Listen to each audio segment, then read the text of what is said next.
तब कथामृतं तप्त जीवनम कविभिरीहितं कल्मषापहं श्रवणमंगलं श्रीमदाततं भुवि गृह्णन्ति ये भूरिदा जना।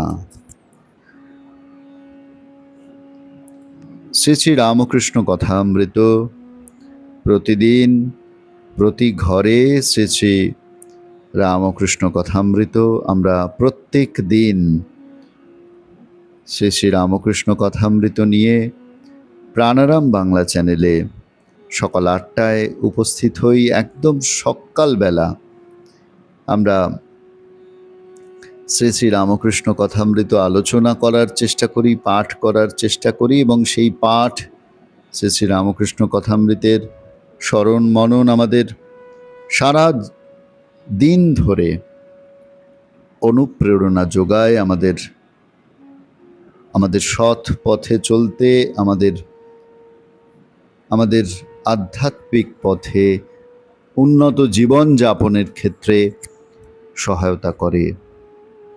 তাই প্রতিদিন প্রতি ঘরে শ্রী শ্রী রামকৃষ্ণ কথামৃত প্রত্যেক সপ্তাহের মঙ্গল থেকে শনি সকাল ৮টায় প্রাণারাম বাংলা চ্যানেলে। শ্রী শ্রী রামকৃষ্ণ কথামৃত গ্রন্থের শ্রীযুক্ত বিজয় কৃষ্ণ গোস্বামী এবং অন্যান্য ভক্তের প্রতি শ্রীরামকৃষ্ণের উপদেশ, এই খণ্ডের নবম পরিচ্ছেদের একেবারে শেষ অংশে আমরা রয়েছি। সেই অংশের পাঠ আমরা আজকে করব। মারোয়ারি ভক্তেরা এসেছেন, আমাদের নিশ্চয়ই গত পর্বের পাঠের থেকে স্মরণ রয়েছে। মারোয়ারি ভক্তেরা এসেছেন এবং তারা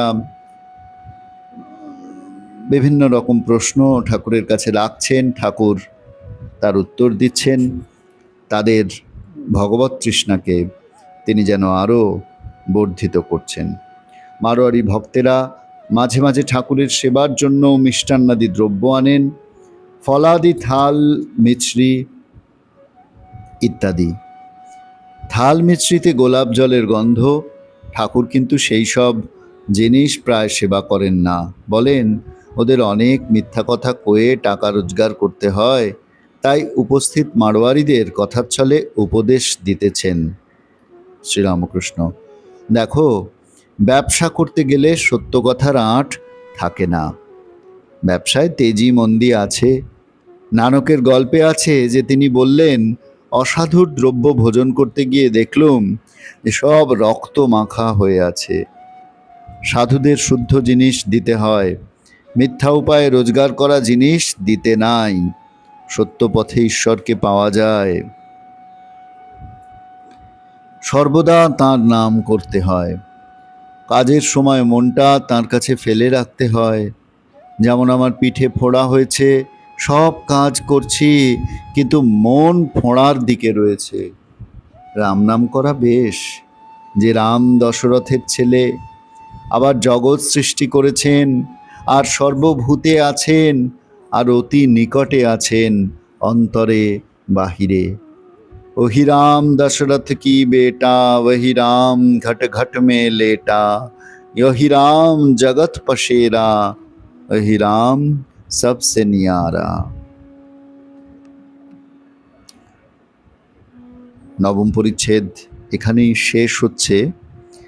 আমরা যে প্রসঙ্গটি আজকে ঠাকুর শ্রীরামকৃষ্ণের কাছ থেকে পাচ্ছি, সেটি আমরা অনুধ্যান করবার চেষ্টা করব, এবং আমাদের শ্রী শ্রী রামকৃষ্ণ কথামৃতের এই পাঠে বহুবার সে কথাটি উঠে আসবে।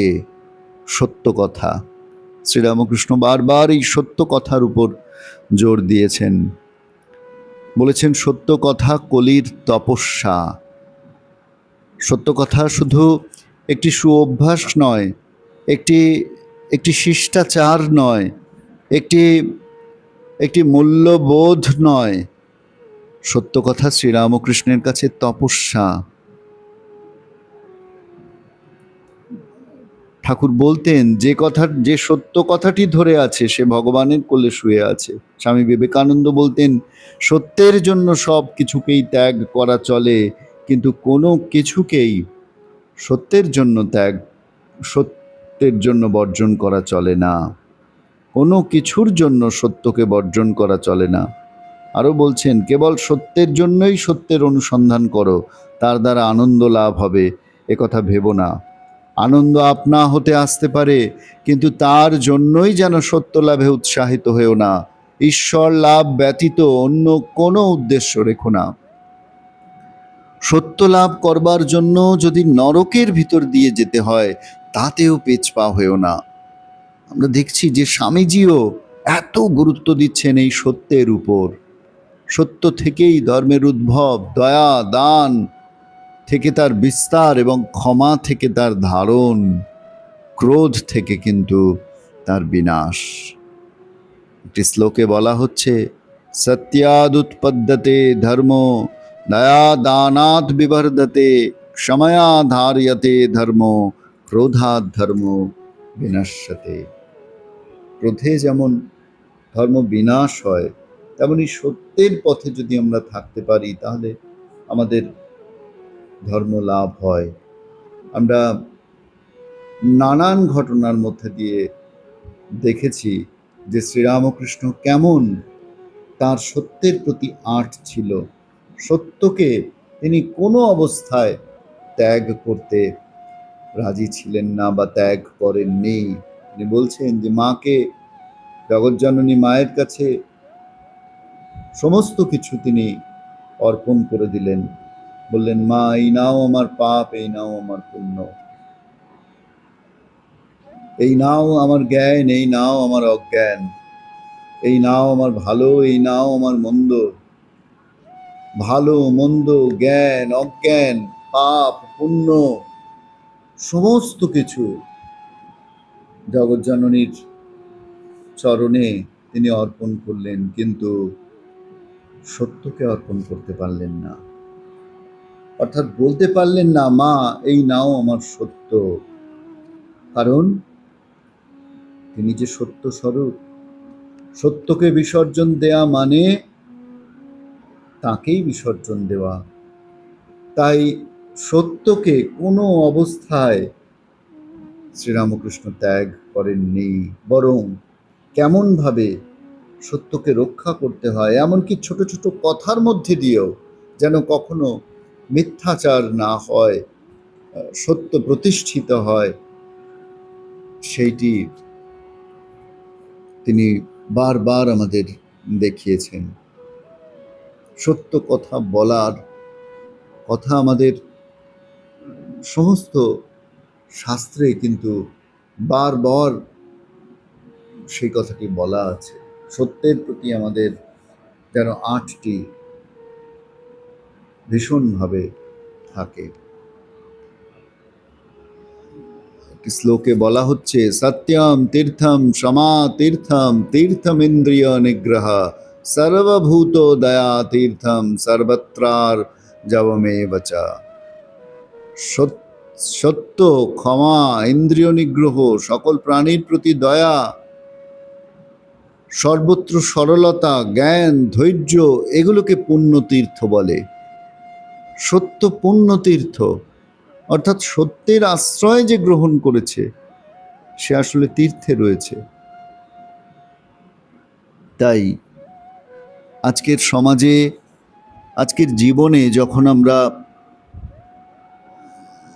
চারিদিকে মিথ্যার জয় জয়কার দেখতে পাই সর্বত্র কেবল মিথ্যা প্রতিষ্ঠিত হচ্ছে, মিথ্যাচার চলছে সমগ্র জগৎ জুড়ে, তখন আমাদের নিজেদের জীবনটিকে আমরা যদি সত্যে ভরিয়ে তুলতে পারি বন্ধু, তাহলে হয়তো আমরা সত্যই সেই সত্য স্বরূপের কাছে পৌঁছতে পারবো।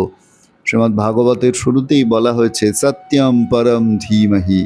আমি সেই সত্যের ধ্যান করি, কারণ ঈশ্বর সত্য, তিনিই সেই চিরন্তন সত্য। শ্রী শ্রী মা বলছেন, আমি সত্য জননী। তিনি যে আমাদের জননী, এটি সত্য। তিনি কেবল এ জন্মের মা নন, তিনি জন্ম জন্মান্তরের মা। তার সাথে আমাদের সম্পর্ক চিরকালের, চিরন্তন। শ্রীরামকৃষ্ণ বলছেন যে আমি কে এবং আমার সঙ্গে তোমাদের সম্বন্ধ কি, এইটি জানা। তার সাথে আমাদের যে সম্বন্ধ সত্য, এই যে চিরন্তন সত্য, সেটি উপলব্ধি করা। এবং সেই কারণেই আমাদের জীবনের প্রত্যেকটি ক্ষেত্রে, আমাদের প্রত্যেকটি কথায়, প্রত্যেকটি আচরণে যেন সেই সত্য প্রতিষ্ঠিত হয়, সত্য প্রকাশিত হয়, এতটুকু সত্যের বিচ্যুতি না ঘটে, সেটি আমাদের তীক্ষ্ণ দৃষ্টি বোধহয় রাখা দরকার সর্বদা। ঠাকুর সে কথাটি মারোয়ারি ভক্তদের বলছেন। অনাগত কালের যারা আমরা শ্রীরামকৃষ্ণ বাণী আশ্রয় করে শ্রীরামকৃষ্ণ নির্দেশিত চৈতন্যময় পথে অগ্রসর হতে চাই, তাদের জন্য এই একই কথা। সেই কথাটিকে আমরা হৃদয়ে ধারণ করে আমাদের আজকের সারা দিন এবং জীবনের প্রতিটি মুহূর্তকে যেন সত্যময় করে তুলতে পারি। সকলে ভালো থাকবেন বন্ধু। আজকের পর্ব এখানেই শেষ করছি।